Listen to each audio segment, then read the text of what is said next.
Of all the formidable obstacles faced by the Allied powers in the vast Pacific theater, none was more geographically absolute, more tactically frustrating, than the immense, watery expanse that shielded the Japanese home islands.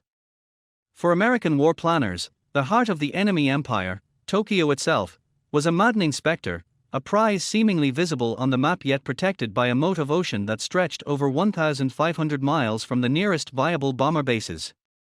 This was the central, seemingly impossible problem of 1943 and early 1944, range. The strategic bombing campaign, which had proven so decisive in the European war, was rendered impotent in the Pacific. The Boeing B-29 Superfortress, a technological marvel born of this very challenge, was designed with the range to reach Japan. But even this very long-range bomber had its limits. Operating from bases in China was a logistical nightmare, with every gallon of fuel and every pound of bombs having to be flown in over the treacherous hump of the Himalayas, an effort so colossal it threatened to consume the entire campaign. Capturing islands closer to Japan, like Iwo Jima and Saipan, was the strategic answer, but those brutal campaigns were still in the future. In the present, the Japanese military command rested with a certain arrogant assurance, secure in the knowledge that their homeland was beyond the reach of Allied fighters. Their cities and war industries, they believed, were safe from the scourge of escorted, precision daylight bombing that was devastating Germany. This impasse defined the air war.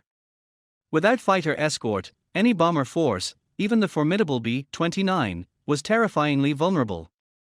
Japanese anti-aircraft defenses around the home islands were dense and sophisticated.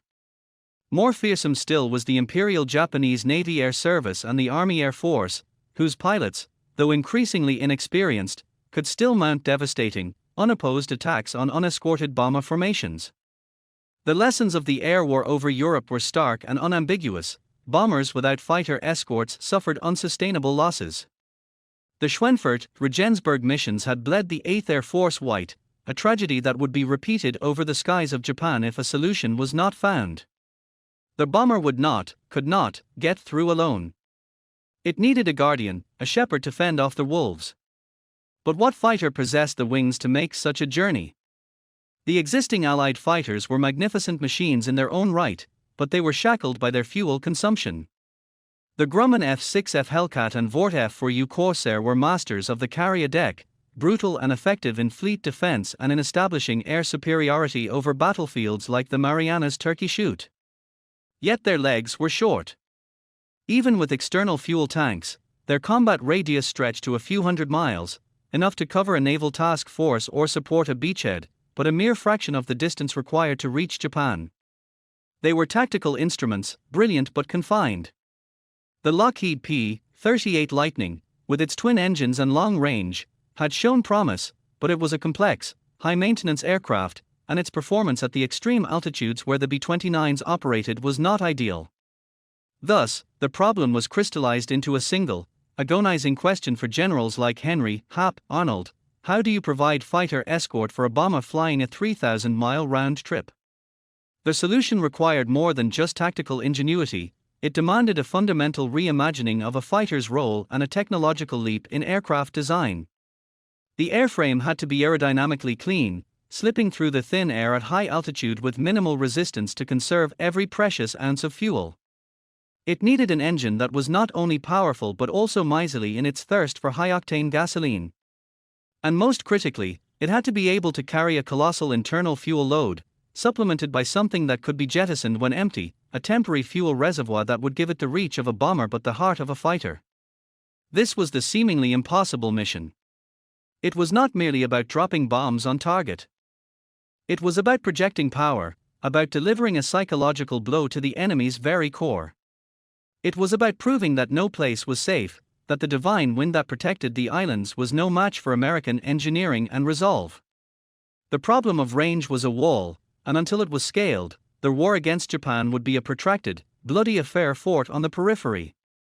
The man, the machine, and the mission were converging. The stage was set for an aircraft that was not yet fully understood, for a modification that seemed almost too simple to work, and for a group of pilots who would fly into the lion's den, further than any single-engine pilot had ever flown in combat before. The impossible was on the verge of becoming operational orders. The P-51 Mustang was born of necessity, but the P-51D was perfected for destiny. Its metamorphosis from a competent low-altitude fighter to the war-winning, long-range escort that would dominate the skies over Europe and the Pacific is a story of brilliant engineering, international collaboration, and a singular focus on solving the problem of performance. The journey to creating the definitive D model was a relentless pursuit of aerodynamic purity, firepower, and pilot efficacy. The Mustang's origins were, ironically, British. The Royal Air Force, desperate for modern fighters in 1940, approached North American Aviation to build Curtiss P-40s under license. North American's visionary president, Dutch Kindleberger, and his chief engineer, Edgar Schmude, counterproposed a radical idea: they would design a completely new, superior fighter in an impossibly short time frame. Schmude, a German-born engineer with a passion for elegant design, created one of the most revolutionary aspects of the aircraft, the laminar flow wing. This wing profile, with its maximum thickness far back from the leading edge, was designed to reduce drag dramatically by allowing the air to flow more smoothly over its surface. While the full benefits of laminar flow were rarely achieved in the messy reality of combat, the wing was inherently clean and provided a robust internal structure and ample space for the Mustang's most critical component, fuel. The initial Allison V1710 engine powered the early Mustang Mk-I and the USAAF's P-51A.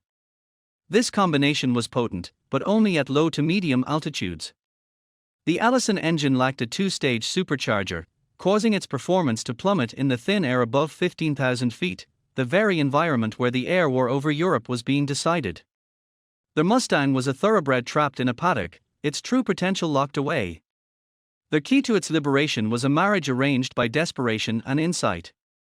In England, Rolls-Royce engineers, led by the brilliant Sir Stanley Hooker, were experimenting with fitting their Merlin 61 engine into various airframes. The Merlin 61, with its two-stage, two-speed supercharger, was a high-altitude powerhouse, transforming the Spitfire's performance. When they slid a Merlin into a Mustang airframe in late 1942, the results were electrifying. The transformation was not merely an improvement, it was a revelation. The new combination, dubbed the P-51B divided by C, saw its performance soar above 30,000 feet. Its top speed increased, its range expanded thanks to the Merlin's superior fuel efficiency, and it could now meet the Focke-Wulf FW-190 and Messerschmitt Bf-109 on even terms, or better, at any altitude. But their B and C models, while revolutionary, had significant flaws. Their cockpit design, with its high fuselage spine and framed canopy, created dangerous blind spots to the rear. A pilot checking his 6 was met with a wall of metal. In the lethal sky over Germany, this was a fatal liability. Furthermore, the armament of 4.50 caliber machine guns, while adequate, was sometimes prone to jamming. The P-51D was the engineering answer to these combat-borne deficiencies. It represented the full flowering of the Mustang's potential. The most visible change was the new bubble canopy. This single piece of mold perspex, offering 360 degrees of visibility, was a psychological and tactical game-changer. For the pilot, it eliminated the claustrophobic feeling of the earlier models and provided an unparalleled view of the sky around him, allowing him to spot enemy fighters sooner and manage formations more effectively. It was the difference between fighting in a cellar and fighting on a rooftop. Beneath this new canopy sat a redesigned fuselage. The spine was cut down and the rear fuselage lowered to accommodate the canopy, creating the Mustang's iconic, sleek profile. This was not just an aesthetic change, it was a fundamental redesign to prioritize the pilot's situational awareness, the most critical weapon in any dogfight. The second major innovation was the introduction of a new wing. The P-51DS wing was strengthened to carry 6.50 caliber M2 machine guns, with a total of 1,880 rounds of ammunition, a 400-round increase over the P-51B divided by C. More importantly, the feed mechanisms were redesigned for greater reliability, drastically reducing the incidence of jamming that had plagued earlier models. This concentration of firepower was devastating, capable of shredding any aircraft it touched. Refinements continued throughout the airframe. A new, simplified K-14 gyroscopic gun sight was introduced, which, once set for an enemy fighter's wingspan, would automatically calculate the lead, making deflection shooting far more accurate for the average pilot. The radiator and oil cooler assembly, housed in a distinctive ventral scoop, was further refined, its design so efficient that it actually produced a small amount of thrust, partially offsetting its drag, a phenomenon known as the Meredith effect. The final, crucial element of the P-51D's metamorphosis was its fuel system. The laminar flow wing housed two large self-sealing fuel tanks.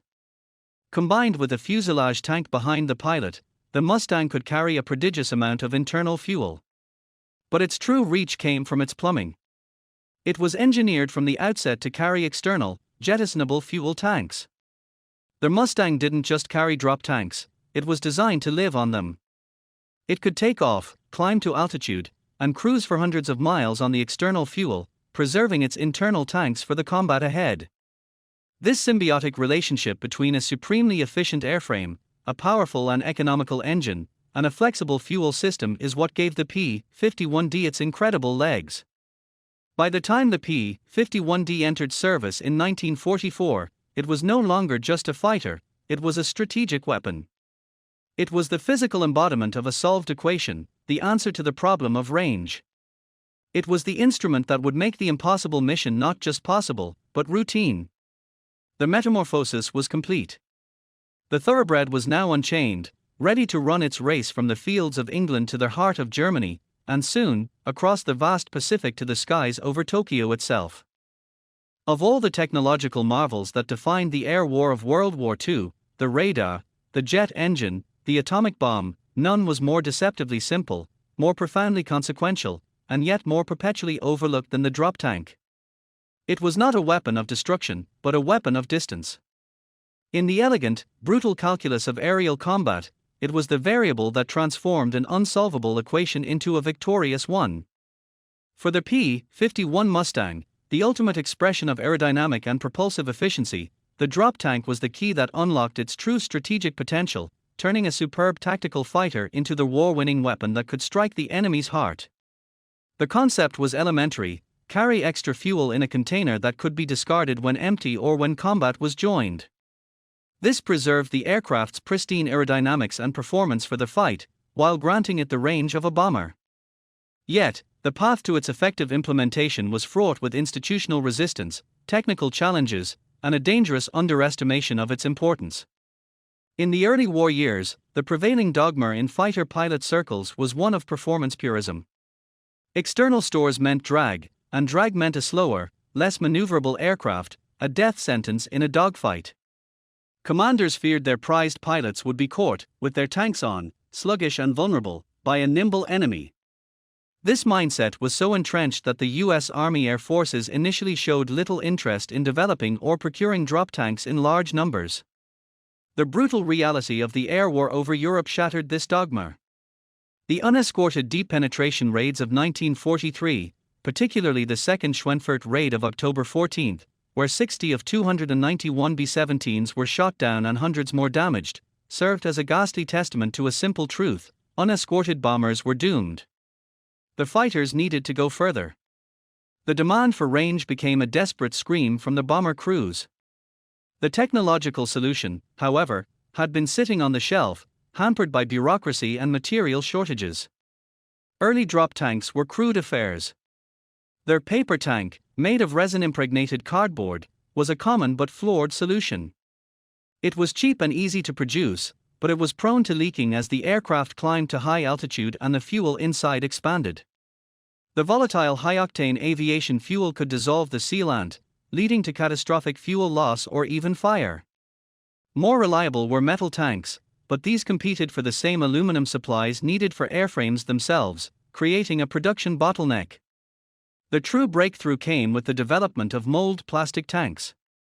Made from a lightweight, leak-proof material, these tanks could be mass-produced in various sizes, from the 75-gallon teardrop to the colossal 165-gallon fillet tanks that fit seamlessly against the Mustang's fuselage. The true secret weapon was not the physical tank itself, but the operational doctrine that grew around it. The 8th and 15th Air Forces perfected the art of their drop tank shuttle. A Mustang pilot would take off with his main internal fuel tanks only partially filled, his aircraft heavy with the full weight of 2 external tanks. He would then burn the external fuel first, climbing and cruising on this auxiliary supply. This was a psychological as well as a technical masterstroke. It meant that by the time the pilot reached the enemy coast, his internal tanks were still full, and he could jettison the now empty external tanks with a sharp, satisfying thump, transforming his aircraft instantly from a long-range cruiser into a clean, lightweight, supremely capable dogfighter. The impact on pilot morale and tactical flexibility was immeasurable. No longer did a pilot have to nervously watch his fuel gauge, calculating the point of no return while engaging the enemy. He could enter the combat zone with near full internal fuel, giving him the luxury of time to climb for a positional advantage, time to pursue a fleeing enemy, time to provide close escort to the bombers through the entire target area, and time to deal with the inevitable emergencies of combat. The drop tank turned a defensive, fuel-conscious mindset into an aggressive, offensive one. For the mission to Japan, the drop tank was not just an accessory, it was the very enabler of the mission itself. The distance from Iwo Jima to Tokyo and back was approximately 1,500 miles, a distance far beyond the ferry range of any other single-engine fighter of the war, even the Mustang, on internal fuel alone. To cross this expanse, the P-51Ds were fitted with 2 enormous 110-gallon underwings tanks. This additional 220 gallons of fuel was the margin between success and a one-way trip into the sea. The pilots, trained to conserve fuel with almost religious fervor, would fly at precise, fuel-efficient power settings and altitudes, their eyes constantly darting between their horizon, their gun sights, and their fuel flow indicators. The external tanks were their lifeline, the fragile shell that carried them across the trackless ocean. The moment of truth came as the faint, hazy outline of the Japanese coastline emerged from the mist. Radio silence would be broken with terse, coded acknowledgements. Then came the command every pilot awaited: jettison tanks. Across the formation, levers were pulled, and the now empty metal cylinders tumbled away, spinning down towards the Pacific. The aircraft, suddenly liberated from the drag, seemed to leap forward. The engine's note deepened as pilots pushed throttles forward, climbing and spreading out into combat formation. The transformation was complete. The long-range shuttle was over, their hunt had begun. The drop tank, a simple, disposable vessel, had done its job. It had delivered the hunters to the doorstep of the prey, silent, unseen, and utterly unexpected. It was the ultimate strategic surprise, packaged in the most humble of containers. The mission to Tokyo was not a sprint, it was a marathon of sheer human endurance, a grueling test of mechanical reliability, and a monumental feat of celestial navigation, all conducted over the most hostile and unforgiving environment on Earth, the open ocean. For the pilots of the 7 Fighter Command, climbing into their P-51D Mustangs on the volcanic ash of Iwo Jima, the journey ahead was a 5-hour trial by solitude, a nerve-wracking ballet performed on a stage of endless blue, where a single mistake meant a lonely and anonymous death. This was the long flight, the crossing of the uncrossable. The preparation began not on the runway, but in the briefing huts. Here, under the glare of a single light bulb, pilots hunched over maps that were mostly empty space, punctuated by a few tiny, speck-like islands and the stark, intimidating outline of the Japanese mainland. The mood was a mixture of intense focus and grim apprehension. The briefing officers would lay out the facts with cold, clinical precision. The distance, 750 miles each way. The time over target, a brutally short window, perhaps only 15 minutes, dictated by the relentless arithmetic of fuel consumption. The route was a carefully calculated arc, designed to avoid the thickest known anti-aircraft concentrations and to exploit perceived gaps in the Japanese early warning radar network. Every pilot was drilled on the emergency procedures, the precise heading to fly if forced to ditch, the location of life rafts and survival gear, the hope, faint but ever-present, of a submarine or a flying boat stationed along the route for rescue. But everyone knew the truth. To go down in this stretch of the Pacific was, in all likelihood, to vanish forever. The pre-flight ritual took on a new, solemn significance. Pilots performed their walk-around checks with a meticulousness born of existential dread. They checked every rivet, every control surface, and most importantly, the fittings of the two bulging 110-gallon underwing drop tanks. These were not just fuel tanks, they were their tickets home. The slightest leak, a faulty connection, and the mission was over before it began, if they were lucky. If not, it would end in a slow, agonizing descent into the sea hundreds of miles from salvation. The cockpit, once strapped into, became a solitary confinement cell.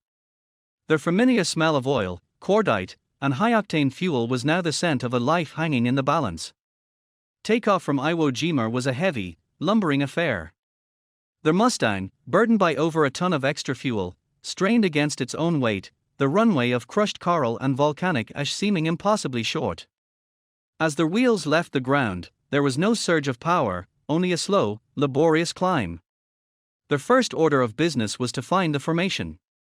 Dozens of Mustangs, each a silvery speck against the vastness, would slowly coalesce into flights, then groups, then a full combat wing, their pilots tuning their radios to the designated frequencies, their voices crackling with static that would be their only companion for hours. Then came the silence. Once the formation was set and settled on its northwesterly heading, the long, hypnotic cruise began.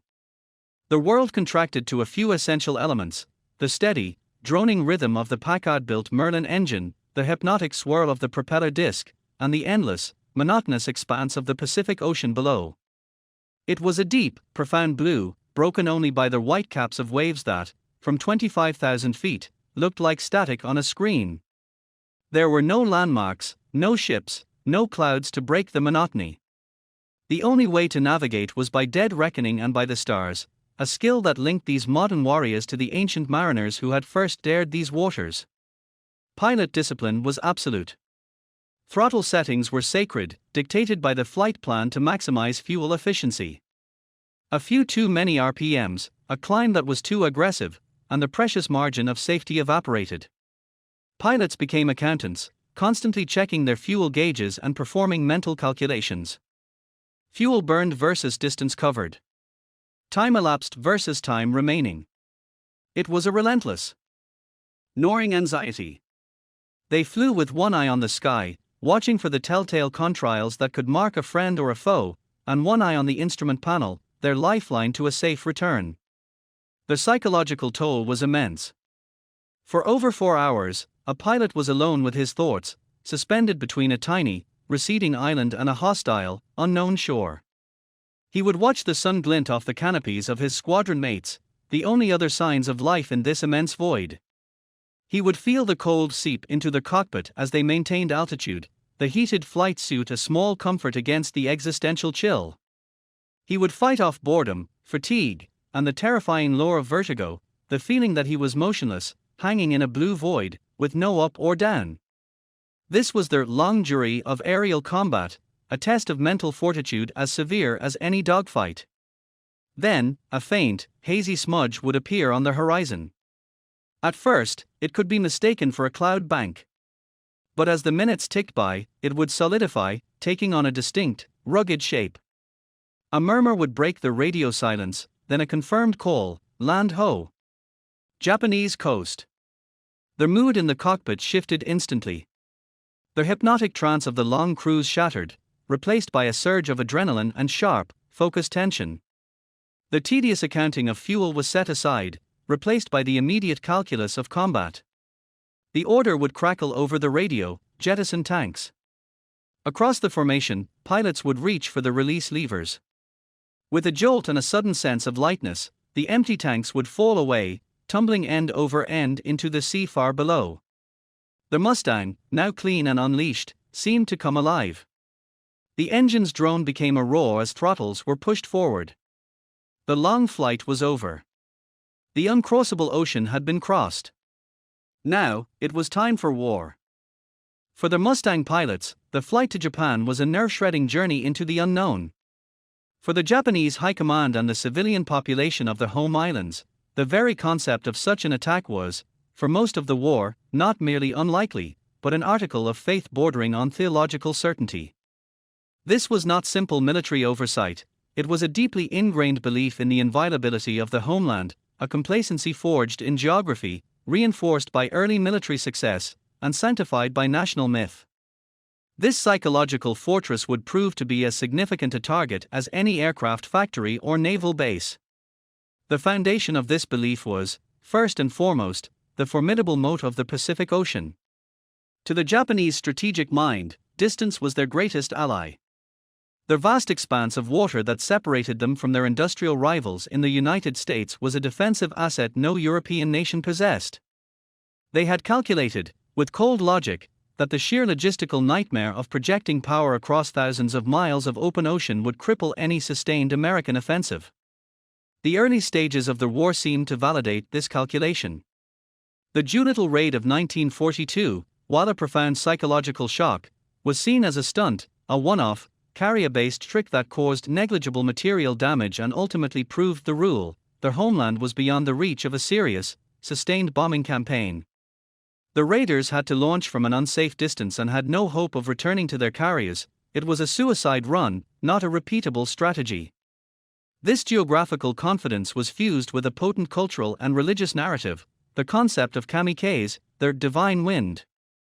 This was not yet the name for suicide pilots, but the original, centuries-old legend of the typhoons that destroyed the Mongol invasion fleets of Kublai Khan in the 13th century.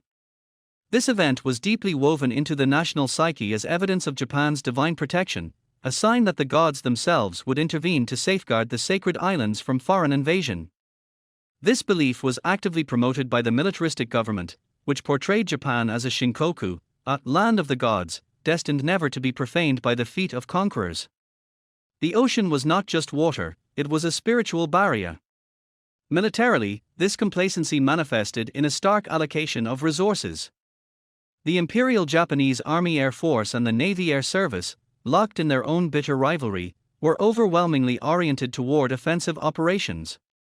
Fighter aircraft like the legendary Mitsubishi A6M0 were designed for agility and range to support naval engagements and territorial conquests, not for the dull, defensive drudgery of patrolling the empty skies over the home islands. The air defense infrastructure of Japan was, by 1944, shockingly primitive compared to the integrated, radar-directed system that protected Germany. Early warning radar technology was in its infancy and poorly deployed. The chain of observation posts was sparse and inefficient. The anti-aircraft artillery defending key cities like Tokyo was often obsolete and insufficient in number, and the tactics for its use were rudimentary. There was no equivalent to the Kammhuber line, no sophisticated ground-controlled interception (GCI) network to vector night fighters onto incoming bombers. Why invest heavily in a shield when you believed your sword was unstoppable and your walls were built by the gods? This blind spot was compounded by a dangerous and growing technological arrogance. Having dominated the skies in the early years of the war with the Zero, Japanese military intelligence consistently underestimated American industrial capacity and engineering ingenuity. The idea that the Americans could produce a fighter aircraft that combined the range of a bomber with the performance to outclass their own fighters at high altitude was dismissed. They knew their P-38 Lightning had long range, but considered it vulnerable. They may have had intelligence on the P-47 Thunderbolt, but saw it as a heavy, sluggish brute. The P-51 Mustang was likely an unknown quantity. And the specific modifications that would allow it to fly from Iwo Jima to Tokyo were beyond their strategic imagination. Furthermore, the relentless American island-hopping campaign, while terrifying in its advance, inadvertently reinforced a certain defensive mindset. The military's attention and its best remaining units and pilots were funneled to the periphery, to the Philippines, Formosa, and Okinawa. The defense of their homeland was conceptualized as a battle fort at these distant outposts. The fall of Saipan in July 1944 was a catastrophic shock precisely because it breached this outer defensive ring, but even then, the response was to fortify Iwo Jima and Okinawa, to fight the decisive battle there, not over the capital itself. Their heart, they believed, was still safe. Thus, as their Mustangs droned relentlessly towards the coast in the spring of 1945, they were attacking more than a physical target. They were assaulting a core pillar of the Japanese wartime ideology. The skies over Tokyo were not just undefended because of a lack of guns or radar, they were undefended because of a profound and catastrophic failure of imagination. The belief in inviolability was a comforting illusion, a blanket that smothered urgency and innovation. And on that clear morning, the blanket was about to be violently ripped away. The divine wind had ceased to blow, and in the ensuing silence, the only sound was the high-pitched, unholy whine of 1,000 Merlin engines, heralding a new and terrifying reality. The first sighting was not a dramatic, sudden appearance. It was a slow, dawning realization, a creeping disruption of reality that began at the very fringes of perception. For the lookouts stationed along the coast of Japan, the morning of April 7, 1945, likely began with the same monotonous vigilance that had characterized countless previous days. Their eyes, trained to scan the vast emptiness of the Pacific, were searching for the telltale specks of a naval task force or the high, lazy contrails of B-29s approaching from the newly captured bases in the Marianas. The doctrine, the expectation, the entire framework of their training was built around these threats. Their minds were not primed to see what was now materializing from the southeast, from the direction of their unreachable ocean. The initial reports, if they were even made, would have been tinged with confusion. The objects were too low, too fast, and far too numerous to be bombers. They did not move with the stately, predictable progress of the high-flying B-29 formations. These were swarms, moving with the aggressive, darting energy of fighters. But that was impossible. The nearest American-held landmass from which a fighter could operate was Iwo Jima, a distant, volcanic speck over 750 miles away. The cognitive dissonance must have been staggering. The human brain, when confronted with sensory information that completely contradicts its foundational beliefs, often attempts to rationalize it into a known category. Were they Japanese aircraft on an unscheduled training flight? A new type of drone? A trick of the light? This period of uncertainty, this crucial window of disbelief, was a weapon in itself, a gift of precious minutes granted to the American pilots. As the specks grew into distinct shapes, the illusion became unsustainable. The sleek, unmistakable silhouette of the North American P-51 Mustang resolved in the crisp morning air. The sight would have been profoundly disorienting. For the civilian population on the ground, the appearance of enemy fighters, the very embodiment of low-altitude, immediate threat, meant that the war was no longer a distant affair reported in newspapers or a nightmare occurring in the skies 30,000 feet above. It was now in their streets, over their rooftops. The howl of the Merlin engines, a sound utterly different from the radial engines of Japanese aircraft or the steady drone of the B-29s, was the sound of the outside world violently intruding upon the sacred space of the homeland. In the air, the reaction among the few Japanese pilots airborne on patrol or training flights would have shifted from confusion to sheer, gut-wrenching shock. Their instrument panels and their own understanding of aeronautics told them that what they were seeing was a physical impossibility. A single-engine fighter over Tokyo could not be American. Yet, there they were, not as a lone, damaged straggler, but in vast, confident formations, their polished aluminum skins gleaming in the sun. Radio calls to ground control would have been frantic, disjointed. Enemy fighters. Mustangs. Over the bay. Such reports would have been met with incredulity, perhaps even accusations of hysterical misidentification. The command structure, built on a foundation of certain geographical security, was not wired to process this information. This disbelief had tangible, catastrophic consequences for the Japanese defense. The intricate, if underdeveloped, process of an air defense network, reporting, confirmation, scrambling interceptors, vectoring them to the target, seized up at its very first step. The system was designed for a slow-moving, high-altitude threat, giving them perhaps an hour of warning. It was utterly unprepared for a low-level, high-speed threat that appeared as if from nowhere. By the time the reality of the situation was forced upon the command centers, the Mustangs were already over their primary targets. Their hunters had entered the henhouse before the farmers even knew there was a fox in the county. For the American pilots, the moment of sighting the Japanese coast was the culmination of their 5-hour ordeal. The tension of the long overwater flight, the gnawing anxiety about fuel, the physical stiffness, all of it was instantly replaced by a hyper-focused, adrenalized clarity. The jettisoning of their drop tanks was a symbolic as well as a tactical act. It was the shedding of their journeying skin, the transformation from vulnerable marathoners into lethal sprinters. As the empty tanks tumbled away, they were casting off the weight of the ocean crossing. Now, clean and light, they pushed their throttles forward, feeling the Mustang surge with pent-up power. They spread into combat formations, their eyes no longer glued to fuel gauges but actively scanning the sky, searching for the fleeting shadows of enemy aircraft or the distinctive blossoms of flak. The sky that should have been a defended bastion was, in those first, critical minutes, largely theirs to command. The disbelief of the enemy had granted them the element of total surprise. They were not just attacking a city, they were shattering an illusion. The inviolable homeland was now violated. The divine wind had not blown. And in the stunned silence of its absence, the Mustangs began their work. The shock of the Mustangs' appearance over Tokyo was profound, but it was a psychological tremor. The shock of their performance was a physical, violent quake that shattered the very foundations of Japanese aerial combat doctrine. The core of this seismic event was a single, terrifying number: 444 miles per hour. In the skies over the home islands, speed was not just an advantage, it was an absolute, unanswerable form of kingship, and the P-51D reigned supreme. For years, the Imperial Japanese Navy and Army Air Forces had been built around a philosophy of maneuverability. The iconic Mitsubishi A6M0 was the ultimate expression of this creed. It was a samurai's sword in the air, incredibly light, able to turn inside any opponent, and lethal in the hands of an experienced pilot.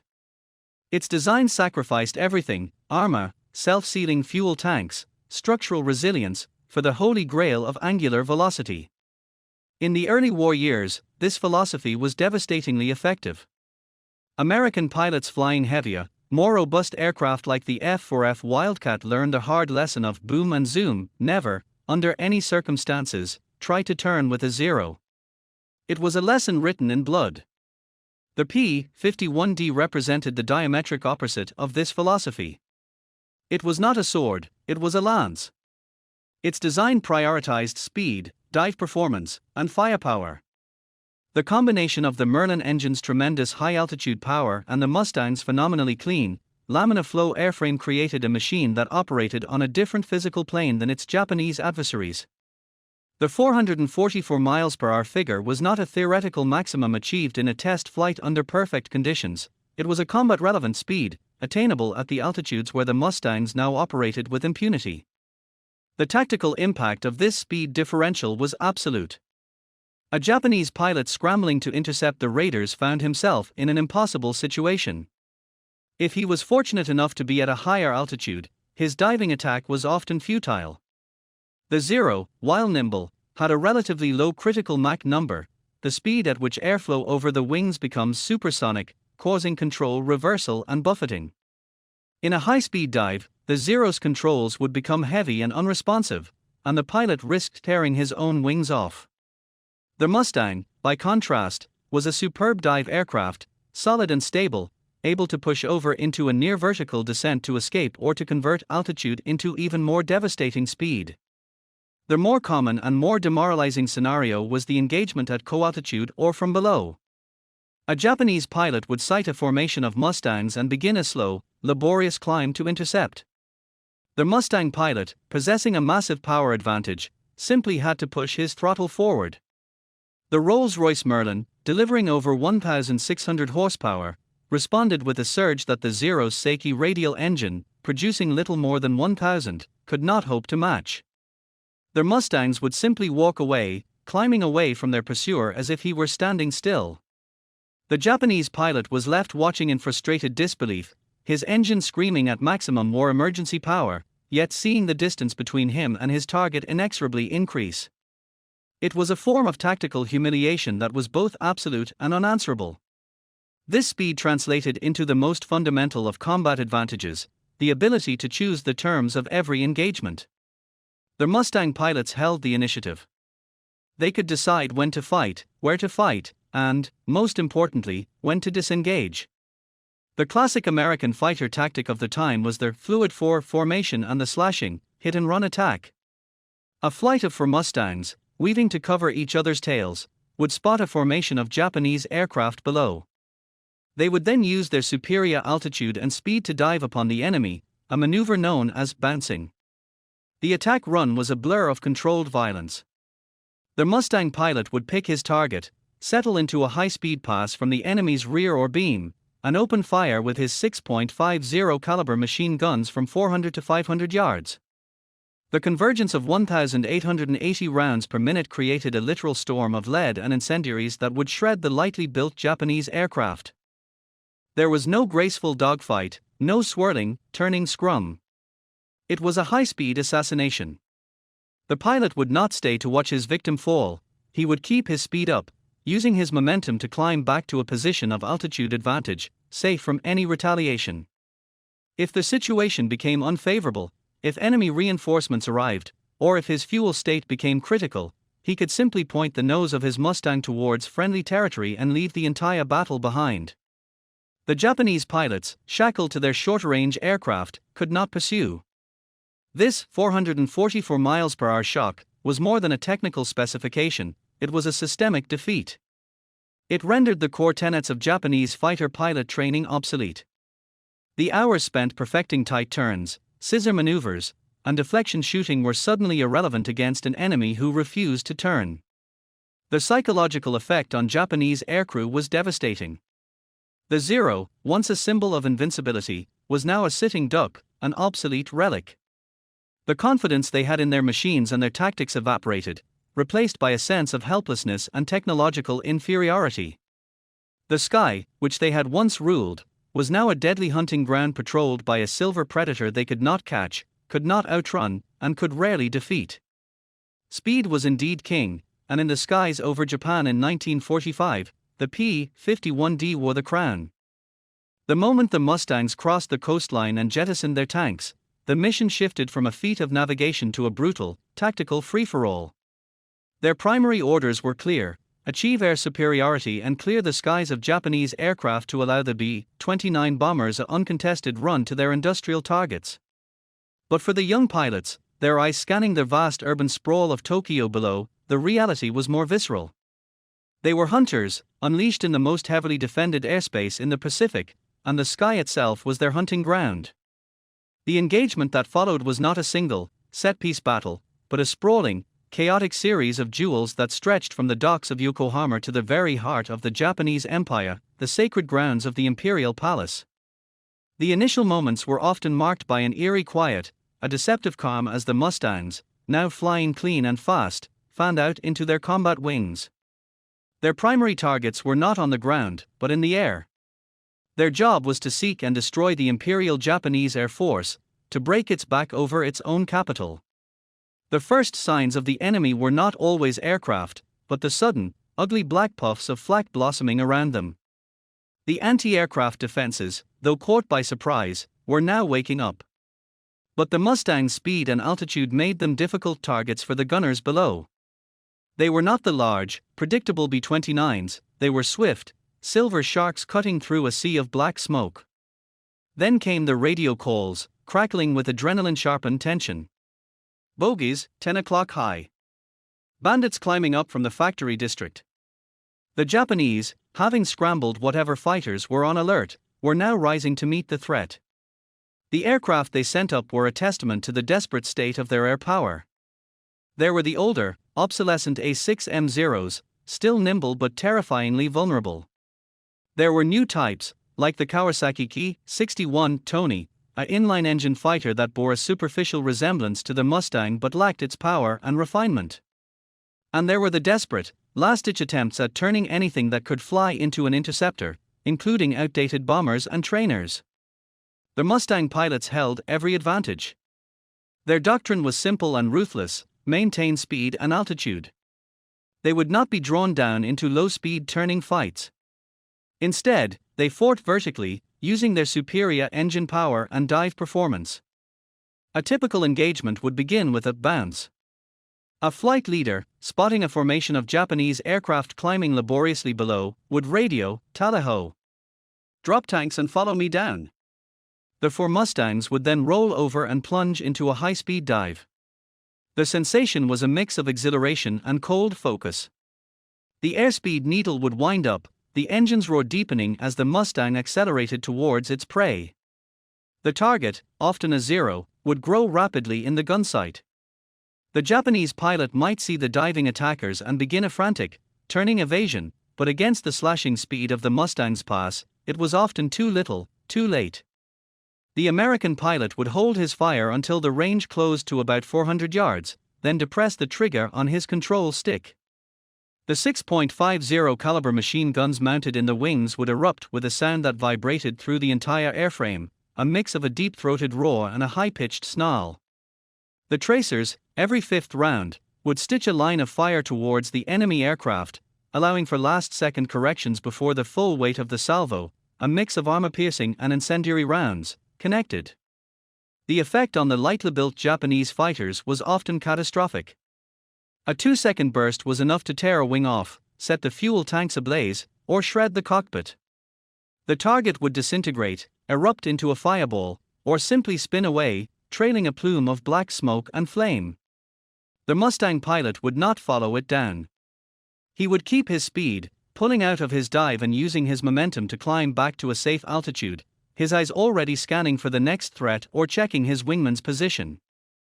It was a clinical, efficient, and merciless form of combat.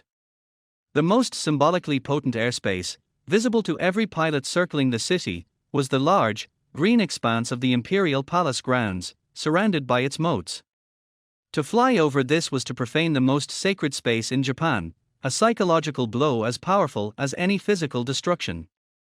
Japanese pilots, driven by a fanatical desire to protect the emperor, would throw themselves at the Mustangs with a desperate bravery that bordered on recklessness. Some, perhaps out of ammunition or seeing no other way, would attempt ramming attacks, aiming to trade their own lives for the destruction of a single American fighter.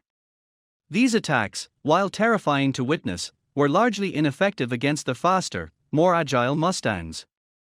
A pilot seeing a Zero aiming to ram would simply firewall the throttle and outrun it, or execute a high G brake that the lighter, but less robust, Japanese aircraft could not follow. The sky over the Emperor's palace became a macabre arena, where American technological superiority clashed with Japanese sacrificial zeal. The Mustangs, masters of the hit and run, would slash through these desperate defenses, their gun cameras recording the demise of the defenders. They were not just shooting down aircraft, they were dismantling an aura of divine protection, proving that no piece of sky, no matter how sacred, was beyond their reach. Their hunt was a demonstration of total air dominance, a message written in contrails and gunfire across the heart of the enemy's capital. The Mitsubishi A6M0 was more than an aircraft, it was a symbol. It was the embodiment of Japanese military ingenuity, the sharp tip of the spear that had driven through Pearl Harbor, the Philippines, and the Dutch East Indies. Its iconic, lean silhouette represented a period of unstoppable expansion and aerial supremacy. For years, its legend had been forged in the minds of Allied pilots as a near-mythical, invincible killer, a machine of such agility that it could outturn anything in the sky. But over the factories and harbors of Tokyo, in the cold, hard calculus of combat against the P-51D Mustang, the legend of the Zero did not just fade, it was systematically, brutally, and irrevocably shattered. Its obsolescence was not a gradual decline, it was a violent revelation. The core of the Zero's design philosophy was its radical lightness. Every gram of unnecessary weight had been stripped away. It had no armor plate behind the pilot's seat. Its fuel tanks were not self-sealing. Its structure, while strong enough for the acrobatic maneuvers it was famous for, was fragile under concentrated gunfire. This sacrifice of all else for agility and range had been a winning formula in 1941 and 1942. It created a dogfighter that could seemingly pivot on a point, turning inside any Allied fighter it encountered. American pilots learned that thatch weave not to beat the Zero in a turning fight, but to survive it.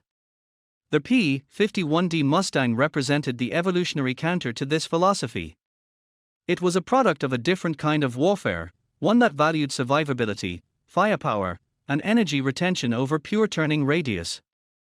The clash between the two was not merely a contest of pilots, but a collision of opposing design doctrines. And in this new environment, the Zero's legendary strengths became its most fatal weaknesses. The most profound and humiliating shock for the Japanese pilots was the speed differential. A Zero, spotting a formation of Mustangs, would begin its intercept climb. The Mustang pilot, seeing the threat, had a simple, devastating option: he would push the throttle of his Merlin engine forward. The Zero pilot, his own engine already screaming at maximum power, would watch in helpless frustration as the Mustang simply accelerated away, climbing at an angle he could not match. The Zero's Seiki radial engine, which had once been adequate, was now utterly outclassed. The Mustang held a nearly 100 miles per hour advantage in level flight, a gap that was unbridgeable. This meant the Mustang pilot always held the initiative. He decided when and where to fight. The Zero pilot could only react.